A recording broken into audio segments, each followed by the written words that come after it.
Olá, meus amores. Aqui é a professora Ingrid. Eu sou a professora de História do 8º ano e nós vamos agora corrigir as questões da atividade diagnóstica de História que vocês fizeram semana passada.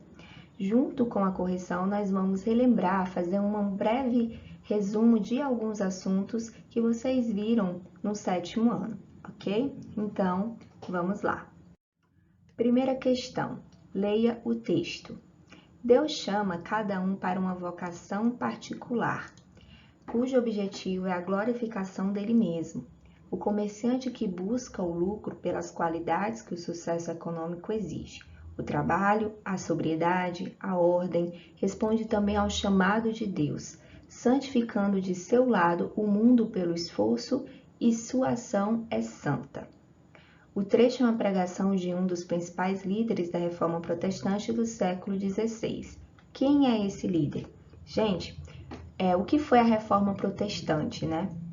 Foi um período em que alguns líderes líderes religiosos, começaram a questionar alguns dogmas da Igreja Católica, que até então tinham um domínio total religioso, né? Principalmente ali na Europa. E a partir do momento que sendo feitos esses questionamentos, né, desses dogmas, foram surgindo algumas igrejas.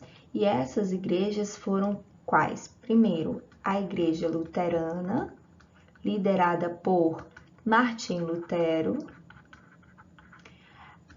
que inclusive foi a primeira, né, foi a pioneira nessa reforma protestante.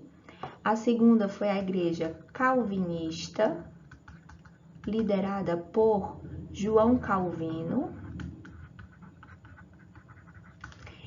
E outra também, a terceira, foi a Igreja Anglicana, que foi criada pelo rei Henrique VIII, né? Apesar de cada uma dessas igrejas ter as suas características próprias, gente, as três colocaram-se contra a Igreja Católica, né? Contra algumas questões que a Igreja Católica há anos naturalizava e colocava como certo, como a única verdade. A Igreja Luterana, por exemplo, ela questionava a questão da salvação, né? Onde a Igreja Católica havia a prática da venda de indulgências, que era a venda da salvação, que você podia comprar o seu lugar no céu, que se você desse dinheiro para a igreja, você estaria garantindo a sua salvação. E Martinho Lutero, quando ele cria as suas 90 teses, uma das coisas que ele vem combater é justamente isso, né? Ele era contra essa venda da salvação, porque ele dizia que a salvação você conseguia mediante a sua fé, né? A sua crença em Deus, que é apenas através dela que você consegue a salvação. Já a Igreja Calvinista, uma das suas principais marcas era a questão do lucro, porque a Igreja Católica condenava o lucro, né? E ele vem dizer que não, que o lucro é fruto do seu esforço, é fruto do trabalho, e o trabalho ele dignifica o homem, né? Então não há nenhum pecado nisso, desde que este trabalho, desde que esse lucro seja de forma lícita, seja de forma honesta. Então, a questão do lucro, do lucro não ser pecado, era uma das principais coisas que o João Calvino rebatia em relação à Igreja Católica. E a Igreja Anglicana, criada pelo Henrique VIII, defendia o divórcio, né? A Igreja Católica não permitia o divórcio, dizia-se que era pecado, e uma das características da Igreja Anglicana criada pelo Henrique VIII era a permissão do divórcio e o não pagamento do dízimo, né? Os reinos tinham que dar parte de sua riqueza para a igreja, né? Eram obrigados praticamente, senão o seu reino não seria abençoado. Então, Henrique VIII vem dizer que isso não era necessário. Mas diante aqui do texto, né, gente, do que ele está falando, qual desses líderes ele está se referindo? Lutero, João Calvino ou Henrique VIII? O texto ele vem falar da busca do lucro, né? Que o sucesso econômico exige o trabalho, a sobriedade, a ordem, que também responde ao chamado de Deus, santificando do seu lado o mundo pelo esforço e sua ação é santa. Como a gente já falou aqui, quem era que pregava que o lucro não era pecado? João Calvino. Então, esse texto se refere ao João Calvino, ok? Deu para relembrar aí um pouco sobre a Reforma Protestante? Vamos então à próxima questão. Leia o texto. Que obra de arte é o homem, tão nobre no raciocínio, tão vário na capacidade, em forma ou movimento, tão preciso e admirável, na ação é como um anjo, no entendimento é como um Deus, a beleza do mundo, o exemplo dos animais. O valor renascentista expresso no texto é... Gente, o Renascimento é um período em que nós vamos ter o surgimento de várias ideias, né? É um momento de quebra aí de vários paradigmas até então naturalizados naquele período, né? Onde começa-se a prezar pela racionalidade, pela capacidade do homem pensar, do homem agir, de que a igreja não deve ter o controle de tudo, que as pessoas devem sim ter o livre-arbítrio, é completamente capaz de pensar por si só.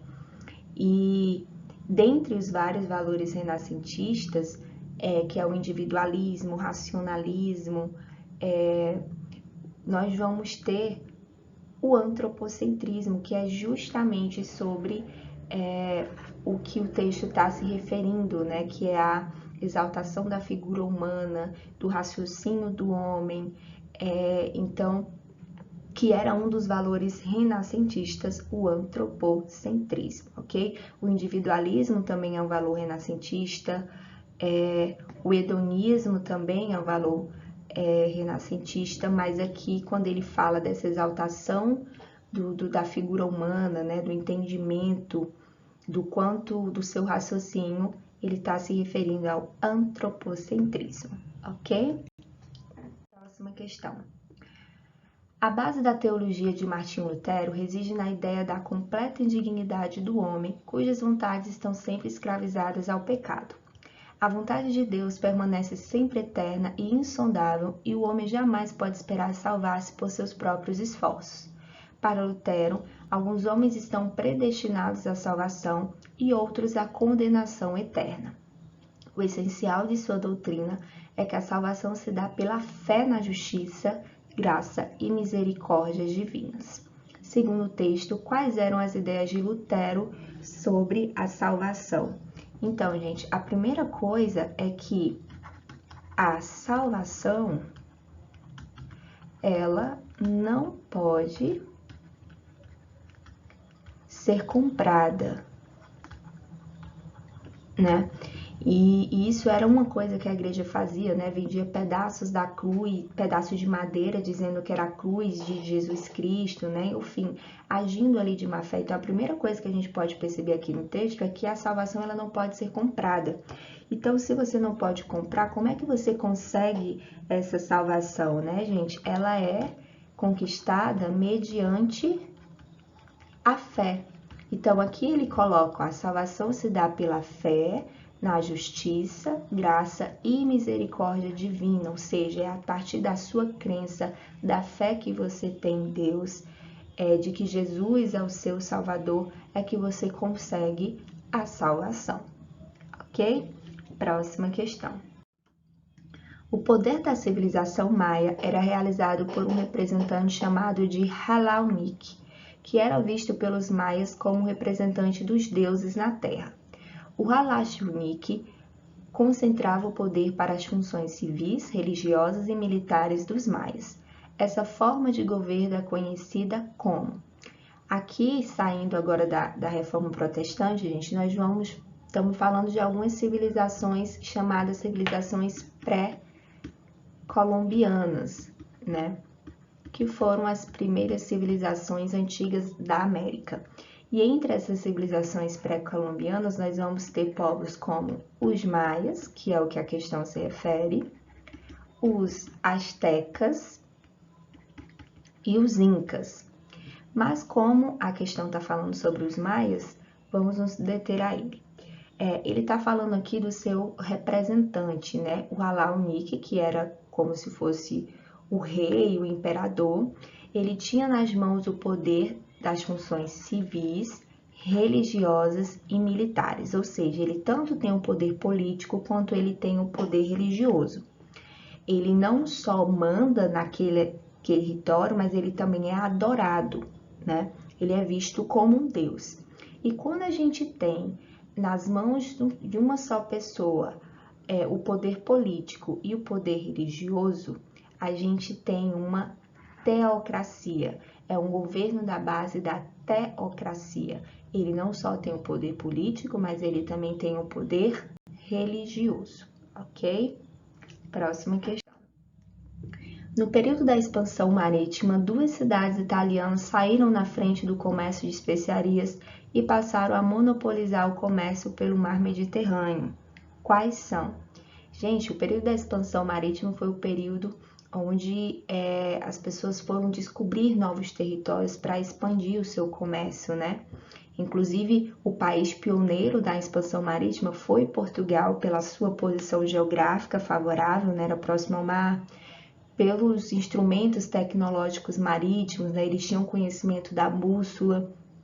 Então, Portugal, ele é um dos países que primeiro vai chegar, tanto Portugal quanto Espanha, né? Chegar à América, por exemplo. Mas quais vão ser, né, as cidades italianas que vão conseguir se destacar nesse comércio de especiarias? São elas Gênova e Veneza, ok? Próxima questão. 6. No período das grandes navegações, tivemos dois países que, inicialmente, mais se destacaram na conquista de novos territórios. Uma de suas negociações foi a assinatura do Tratado de Tordesilhas. Explica o que foi esse tratado, evidenciando as nações que fizeram parte dele. Gente, nesse processo de expansão marítima, né, os países, as principais potências como Portugal, Espanha, Inglaterra, França, foram em busca de conseguir novos territórios. Só que na região da América, nós vamos ter duas nações que se destacaram mais, que vão ocupar mais regiões, que é Portugal e Espanha. Então, para evitar conflitos, eles acabaram fazendo um tratado. E esse tratado dizia o quê? A divisão da América, que era ali, hoje, o que seria a região da América Latina, em duas partes. E essas partes seriam divididas entre Portugal e Espanha, né? Então, o Tratado de Tordesilhas foi um tratado que dividiu a América entre Portugal e Espanha, ok? Foram essas as nações que fizeram parte desse tratado. 7ª questão. Apesar do intuito de Portugal em utilizar as capitanias hereditárias como forma de garantir a colonização e o povoamento do território colonial, as dificuldades econômicas e de enfrentamento das populações indígenas impediram o sucesso das capitanias. Apenas 2 capitanias hereditárias conseguiram obter lucros e eram as capitanias de... Gente, as capitanias hereditárias, elas foram criadas pela coroa, pela metrópole, para ocupar o território brasileiro, né? Impedir que o território, que o Brasil fosse invadido por outros países, como, por exemplo, a França, né? A França, os holandeses, enfim. E aí eles pegaram a região do litoral brasileiro, né? Vamos aqui, faz de conta que aqui é o litoral brasileiro, e dividiram em 15 grandes lotes, né? E aí, cada lote desse, havia um donatário responsável por cada capitania, né? Cada lote era uma capitania. E aí, dentro de cada capitania, os donatários doavam as terras para os sesmeiros que deveriam ocupar, produzir, defender das invasões, enfim. Só que vão haver muitas dificuldades em boa parte dessas capitanias, né? Muitas não vão conseguir prosperar. As únicas que conseguiram, de fato, obter lucros, né? Se desenvolver, foram 2. Foi a de São Vicente e Pernambuco. Então, a questão 7, o item correto é o item D, São Vicente e Pernambuco. E por que só essas 2 que conseguiram prosperar? Porque eles conseguiram ter o desenvolvimento da cana de açúcar, que foi bastante lucrativa. Então, como eles desenvolveram a cana de açúcar, que foi bastante lucrativa, foram as que mais conseguiram obter lucros e se desenvolver, ok? Oitava questão. Agora a gente vai relembrar um pouco dos assuntos do sexto ano, tá? Vamos ver se vocês ainda lembram. 8. De acordo com as afirmações sobre a Mesopotâmia, marque a sequência correta. A Mesopotâmia, gente, ela foi a primeira civilização, né, uma das primeiras civilizações do mundo, e dentro dela era uma região desértica que ficava entre os rios Tigres e Eufrates. Vários povos faziam parte da Mesopotâmia, como os sumérios, os acádios, amoritas, assírios, né? E cada povo desse tinha as suas características, ok? Então, sobre a Mesopotâmia, sobre essa região da Mesopotâmia, vamos ver o que aqui tem de verdadeiro. Primeira afirmação. É uma área de montanhas e desertos que tem um clima quente e seco na maior parte do ano. Verdadeiro, tá, gente? É uma região desértica e tudo que é produzido fica justamente entre os rios, nas margens do rio Tigre e Eufrates. Segunda afirmação. Na Mesopotâmia, há registros da construção de sistemas de canais para conduzir as águas dos rios até as terras mais distantes e áridas. Verdadeiro também. Inclusive, os povos da Mesopotâmia que vão desenvolver esse sistema de canais de irrigação são os sumérios, ok? Terceira afirmação. Com a irrigação, as aldeias da Mesopotâmia produziam mais alimentos do que consumiam. Verdadeiro, ok? Com esse sistema de canais de irrigação, eles conseguiram produzir em locais em que não tinha a presença dos rios, né? Isso fez com que a produção de alimentos fosse bastante assim considerável. E a última, a religião mesopotâmica era monoteísta, ou seja, acreditava em apenas um Deus. Aqui é falso, né, gente? A religião da Mesopotâmia não era monoteísta, eram politeístas, ou seja, eles acreditavam em vários deuses e não apenas um. Ok? Relembrado aí sobre a Mesopotâmia? Vamos à próxima questão. 9. Observe a charge abaixo. Se a casa que o arquiteto construiu cair e ferir de morte o proprietário, o arquiteto deverá ser morto. Alguém tem algo a opor? E aí o primeiro diz aqui: não, tudo certo, é um direito do Estado, a pena até que é branda. A partir da análise da charge do texto, pode-se afirmar que o seu grande legado para a humanidade foi. Gente, aqui está falando de uma das características dos povos da Mesopotâmia, que é o Código de Hammurabi. Foi o primeiro código de leis escritas, né, que houve na humanidade. E ele se pautava na lei do talião, que era olho por olho, dente por dente. Então, se eu cometer um crime, a minha punição foi o mal que eu fiz à pessoa, a mesma coisa eu vou sofrer. Então, por exemplo, se eu sou um engenheiro, eu construí uma casa e essa casa acabou se desabando e matando as pessoas, a minha punição é que a minha casa também seja destruída, né? Já que por erro meu eu causei isso em outras pessoas. Só que essa lei de olho por olho, dente por dente só funcionava se as pessoas fossem da mesma classe social, ou seja, se fosse pobre com pobre, rico com rico, ou seja, se fosse um rico com um pobre, já não teria, a punição já não seria a mesma. Ou seja, esse primeiro sistema de leis, né, esse Código de Hammurabi, ele não era justo. Ele havia sim uma diferença social. Então, a imagem do texto se refere ao item B, o Código de Hammurabi, que definia punições severas a quem cometesse crimes e tinha como base a lei do olho por olho e dente por dente. Última questão.